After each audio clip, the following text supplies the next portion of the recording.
അതിന്റെ പേര് ശ്രീ പവിത്ര. ആരെങ്കിലും കൃഷി ചെയ്യുന്നുണ്ടോ? ശ്രീ പവിത്ര തിരുവനന്തപുരം ജില്ലയിലൊക്കെ ഒത്തിരി സ്ഥലങ്ങളിൽ ഒത്തിരി വാസ്റ്റ് ഏരിയയില് ശ്രീ പവിത്ര കൃഷി ചെയ്യുന്നുണ്ട്. ശ്രീ അന്നം, ശ്രീ മന്ന. ഞാൻ നേരത്തെ തന്നെ പറഞ്ഞു, ശ്രീ പവിത്ര അല്ല, ശ്രീ പൊട്ടാസ്യം എന്ന് പറയുന്ന മൂലകമാണ് കിഴങ്ങുവർഗ്ഗങ്ങളെ സംബന്ധിച്ചിടത്തോളം ഏറ്റവും കീ ന്യൂട്രിയന്റ് എന്ന് പറയുന്നത്. അപ്പം പൊട്ടാസ്യം ഫുള്ളി ഇമ്പോർട്ടഡ് ആണ്. കാരണം എന്ന് പറഞ്ഞാൽ മൊത്തവും നമ്മുടെ രാജ്യത്തിന് വേണ്ട പൊട്ടാസ്യം 100% ഇറക്കുമതി ചെയ്യുന്നതാണ്. അപ്പൊ നമുക്ക് ശരിക്കും പറഞ്ഞാൽ 25 രൂപയ്ക്കോ അല്ലെ 18 രൂപയ്ക്കോ പൊട്ടാഷ് കിട്ടുമ്പം അതിന്റെ 5 ഇരട്ടി ഗവൺമെന്റ് സബ്സിഡി ആയിട്ട് കൊടുത്തിട്ടാണ് നമുക്ക് ഈ 18 രൂപയ്ക്ക് പൊട്ടാഷ് കിട്ടുന്നത്. അപ്പം ഒരു കിലോയുടെ പേരിൽ ഏകദേശം 100-125 രൂപയോളം ഗവൺമെന്റ് കൊടുക്കുന്നുണ്ട്.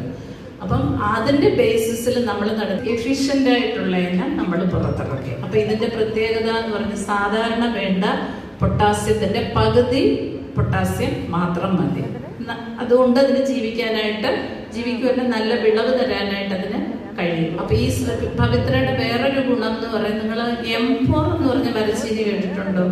മലയൻ 4. ഏകദേശം അതിന്റെ തന്നെ ഗുണങ്ങൾ തന്നെയാണ്. കഴിക്കാന് കട്ട് വളരെ കുറവാണ്. അതുപോലെ തന്നെ